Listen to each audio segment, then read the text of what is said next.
Workout आणि diet routine. So basically this was my dream. ठीक आहे. समीक्षा, तुझं एज काय आहे गं? काय वाटतं तुम्हाला माझ्याकडे बघून की काय? फायनली वेळ काढून मी हा व्हिडिओ करते आहे. इंस्टाग्रामवरती ना मी Q&A टाकलं होतं की समीक्षाच्या लाईफबद्दल किंवा समीक्षाबद्दल तुम्हाला जे काही विचारायचं असेल ते विचारा. बरेच सारे प्रश्न आलेत आणि त्या सगळ्या प्रश्नांची उत्तरं मी या व्हिडिओमध्ये देणार आहे. सो वेलकम टू गप्पा विथ समीक्षा. सो जास्त मी काही इकडचं तिकडचं बोलणार नाही आहे. आपला जो काही व्हिडिओ आहे ना, त्या व्हिडिओला आपण सुरुवात करूया. मी बरेचसे प्रश्न लिहून काढले आहेत, काही प्रश्न फोनमध्ये. ठीक आहे. पहिला प्रश्न आहे की तुझं गाव कुठलं आहे, तू कुठं राहते, तुझं एज्युकेशन काय झालं आहे, तुझी स्कूलिंग कुठे झाली आहे, कॉलेज कुठे झालं आहे. सो पहिला प्रश्न. मी राहते फलटणमध्ये. सातारा जिल्ह्यातला एक तालुका आहे. फलटणमध्ये मी राहते. बऱ्याच जणांना असं वाटतं की यार ही कुठेतरी पुण्यात राहते आहे, मुंबईमध्ये राहते आहे. तर मी फलटणमध्ये राहते. त्यानंतर माझं बेसिक स्कूलिंग झालं फलटणमध्येच. एक कमला नेमकर बालभवन नावाची एक शाळा आहे आणि तिथं माझं बेसिक स्कूलिंग झालं आहे. खरं तर मराठी मीडियमची शाळा आहे ती आणि त्या शाळेनं मला खूप काही दिलं आहे. म्हणजे ही जी पर्सनॅलिटी आहे ना तुमच्यासोबत समीक्षा, की ती बिनधास्त बोलू शकते तुमच्यासोबत, ती पर्सनॅलिटी मला माझ्या शाळेने दिली आहे आणि आय एम सो ग्रेटफुल. वेळ मिळाला की मी नेहमी शाळेत जातच असते. कॉलेज झालं म्हणजे 11वी-12वी झाली माझी बारामतीला. माझं फार्मसी आणि MBA झालं भारती विद्यापीठमध्ये. सो कळालं असेल तुम्हाला मी कुठली आणि माझं एज्युकेशन काय झालं आहे ते. आता समीक्षा करते काय? तर ॲज यू गाईज नो की माझं तत्वेद हर्बल नावाचं एक skin care, hair care brand आहे, जिथं बरीचशी स्किन केअर आणि हेअर केअर प्रॉडक्ट आहेत की जिथं आम्ही टॉक्सिक केमिकल फ्री प्रॉडक्ट बनवतो. स्किन फ्रेंडली आणि हेअर फ्रेंडली प्रॉडक्ट असतात.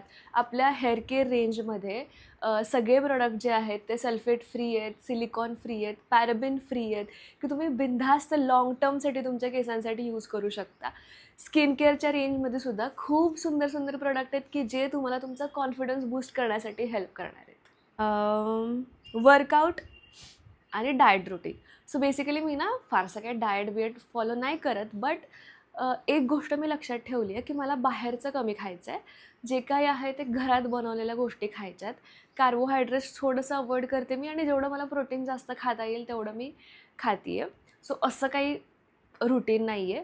आजकाल मी काय करते आहे ना, मूग डाळीचा चिला किंवा हरभरा शिजवून त्याची उसळ किंवा नाचणीची भाकरी, नाचणीचा डोसा, असे बरेच सारे पदार्थ ट्राय करते आहे घरी आणि ते मी खाते आहे. सो असा काही माझा बेसिक म्हणजे असं काही विशिष्ट माझा डाएट प्लॅन नाही आहे. वर्कआउट असं आहे की मी जिमला जायचं आहे, पण आता काही माझ्या हेल्थ इश्यूजमुळं थोडे दिवस मी जिम बंद केली आहे. बट घरी मी छान वर्कआउट करते.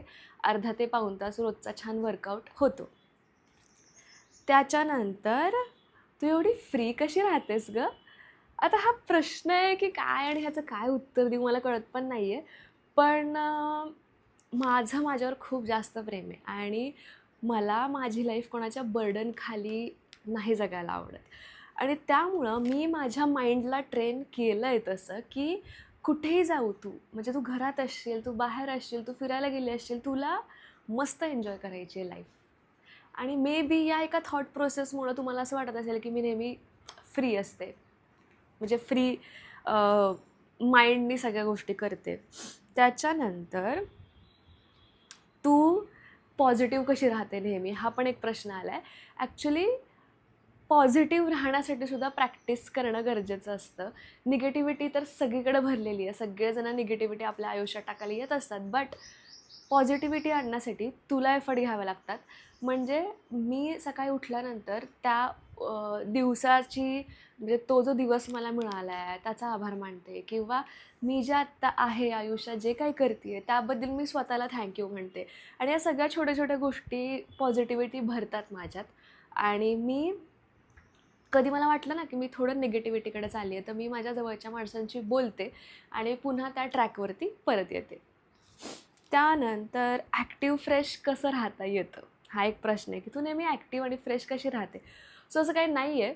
व्हिडिओ मी तेव्हा करते की जेव्हा मी ॲक्टिव्ह आणि फ्रेश असते. कंटाळा सगळ्यांनाच येतो, थकवा सगळ्यांनाच येतो किंवा एखादी डाऊन फेज सगळ्यांच्याच आयुष्यात येते. सो प्रत्येक गोष्ट आपण सोशल मीडियाला नाही दाखवत. तर ज्यांना ज्यांना असं वाटतं ना की समीक्षाचं लाईफ बाबा खूपच परफेक्ट आहे, किंवा इतर इन्फ्लुएन्सरचं लाईफसुद्धा खूपच परफेक्ट आहे. तर तसं काही नसतं. प्रत्येकाच्या आयुष्यात काही ना काही प्रॉब्लेम असतात. बट तुम्हाला जे दिसतं ते कॅमेऱ्यावरती ते थोडं स्क्रिप्टेड असतं किंवा छान आवरून ते कॅमेरासमोर बसलेले असतात. म्हणून तुम्हाला असं वाटतं की आम्ही नेहमीच ॲक्टिव्ह आणि फ्रेश असतो. त्यानंतर कन्सिस्टन्सीचं मोटिवेशन कुठून येतं? तुम्हाला माहिती एक गोष्ट, मी घाबरते कशाला? I scared of being poor. ठीक आहे, म्हणजे नाही मला माहिती आहे, but money is the motivation in my life. कारण तुम्ही कितीही काही म्हणा, तुम्ही ज्या काही गोष्टी करताय त्यातून तुम्हाला पहिली गोष्ट आनंद मिळाला पाहिजे आणि दुसरी गोष्ट त्यातून तुम्हाला पैसा मिळाला पाहिजे. आणि या जेव्हा गोष्टी पूर्णत्वाला येतात तेव्हा तुम्ही कन्सिस्टंट राहता आणि तुम्ही जी काही गोष्ट करताय ती का करताय, त्याच्यामागं काय गोल आहे, त्या सगळ्या गोष्टी जेव्हा तुम्हाला माहिती असतात तेव्हा तुम्ही कन्सिस्टंट राहता. आणि मे बी हीच गोष्ट मला पण लागू होते की मला माहिती आहे मला माझ्या आयुष्यात काय करायचं आहे, मला माहिती आहे मला माझ्या आयुष्यात किती पैसे कमवायचे आहेत, त्यामुळं पर्याय नाही आहे कन्सिस्टंट राहण्याशिवाय. ओके. ड्युरिंग ग्रॅज्युएशन फ्युचरबद्दल काय डोक्यात होतं? खरं सांगू, ड्युरिंग ग्रॅज्युएशन मी विचार करत होते की मला प्लेसमेंटसाठी स्वतःला प्रिपेअर करायचं आहे आणि छान कुठेतरी जॉबला लागायचं आहे, मस्त 30-35-50 हजाराची नोकरी करायची आहे, पुण्यात राहायला जायचं आहे. दिस वॉज माय ड्रीम. ठीक आहे. बट मला माहिती नाही की म्हणजे ही एक इतकी चांगली गोष्ट माझ्या आयुष्यात घडली आहे ना, की पुण्यात मुंबईत शिफ्ट होण्याऐवजी मी माझा बिझनेस सुरू केला ग्रॅज्युएशन नंतर. तत्वे हर्बल, हे मी आधी बोलले तुमच्याशी. सो ग्रॅज्युएशनमध्ये ना तेवढी क्लॅरिटी नसते की तुम्हाला काय करायचं आहे पुढं. जसं जसं तुम्ही पुढं जाता आयुष्यात तेव्हा तुम्हाला क्लॅरिटी यायला लागते की यार मला फ्युचरमध्ये नक्की काय करायचं आहे. आउटफिट कुठून घेतेस गं? सो हा प्रश्न ना बरेच जण विचारतात आणि इतके बेसिक आउटफिट असतात ना माझे, आणि त्यासाठी इतके तुम्ही लिंकसाठी प्रश्न करता. सो एक तर मी ऑनलाईन घेते किंवा फलटणमध्ये काही दुकान आहेत तिथून घेते. ऑनलाईन सगळ्या कपड्यांच्या मी लिंक द्यायचा प्रयत्न करत असते. सो येस, काही ऑनलाईन घेते, काही फलटणमधून घेते, काही साताऱ्यात माझी काही रिलेटिव्ह राहतात. सो तिकडे कधी गेलं तर तिथले काही 1-2 दुकानं मला आवडतात. सो मी तिथं जाऊन आजारी आहे यार, म्हणजे मला धड सर्दी पण नाही झाली आहे आणि म्हणजे काहीतरी वेगळंच होतं मला नाकात. तू ऑफिस आणि घर कसं मॅनेज करते गं? ॲक्च्युली कसं आहे ना, प्रत्येकाकडं ना 24 तास असतात. त्या 24 तासाला you have to divide those 24 hours in 8-8-8. म्हणजे 8 तास तुला काम करायचं आहे, 8 तास तुला स्वतःसाठी द्यायचे आहेत आणि घरातल्या कामांसाठी द्यायचे आहेत, 8 तास तुला झोपायचं आहे. सो हे रुटीन जर फॉलो केलं ना तर सगळं काही मॅनेज होतं. 8-8-8 हा रूल फक्त तुम्हाला लक्षात ठेवायचा आहे.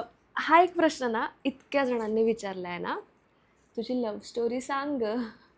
ॲक्च्युली आम्ही दोघंसुद्धा कम्फर्टेबल नाही आहे त्या गोष्टी सांगायला ऑन कॅमेरा. काही गोष्टी प्रायव्हेट ठेवायच्या असतात. बट बऱ्याच जणांना असं वाटतं ना की यार समीक्षाचं लग्न झालं पण ती तरी पण कशी काय आधीसारखीच दिसते, आधीसारखीच बोलते आहे, फारसं काही तिच्या आयुष्यात बदललेलं नाही आहे. आणि खरं असतं जेव्हा एक चांगला लाईफ पार्टनर तुमच्या आयुष्यात येतो ना तेव्हा हे सगळे बदल तुम्हाला दिसतात की मुलीमध्ये काहीच बदल होत नाही. ना तिचे कपडे बदलतात, ना तिचं बोलणं बदलतं, ना म्हणजे तिच्यात काहीच बदल घडून येत नाही. तेव्हा म्हणायचं की तिचा जो लाईफ पार्टनर आहे ना तो तिला मनासारखा मिळाला आहे, कारण तिला त्याने बदलवलं नाही आहे, त्याने तिला बदलवलं नाही आहे.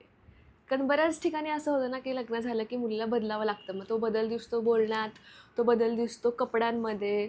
मग हा बदल माझ्यात नाही दिसत आहे, म्हणजेच मला मनासारखा लाईफ पार्टनर मिळाला आहे. तुम्हाला काय वाटतं? आणि लव्ह स्टोरी जेव्हा मी कधी कम्फर्टेबल होईल तेव्हा मी शेअर करेनच. विच सिरम फॉर कर्ली किंवा ड्राय हेअर? ॲक्च्युली हा ह्याच्यातला प्रश्न नाही आहे, बट मी आत्ताच एक व्हिडिओ बनवला आहे आणि माझे आत्ता केस कर्लीच दिसत आहेत.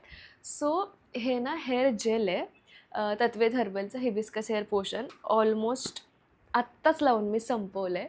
एक रीलसाठी व्हिडिओ पण शूट केला आहे मी. ज्यांचे कर्ली आणि वेवी केस आहेत ना त्यांनी काय करायचं असतं की केस खरं तर विंचरायचे नसतात. Curly wavy curly girl method जे फॉलो करतात, बट मला नाही जमत यार ती मेथड फॉलो करायला, म्हणून मग हे जेल आहे माझ्याकडं रेस्क्यूसाठी त्यापासून. सो आता आज मी केस धुतले होते, केस धुतले, मग मी विंचरून घेतले ते केस आणि मग हेअर जेल लावलं केसाला आणि ज्यामुळे आता छान कर्ल तयार झालेत आणि फ्रिझीनेस अजिबात नाही दिसत केसांमध्ये. सो येस, हिबिस्कस हेअर पोशन त्याच्यासाठीचं आन्सर आहे. आणि जे कर्ली वेवी केस आहेत डेफिनेटली हे तुम्ही यूज करा. आणि मनी इन्व्हेस्टमेंट.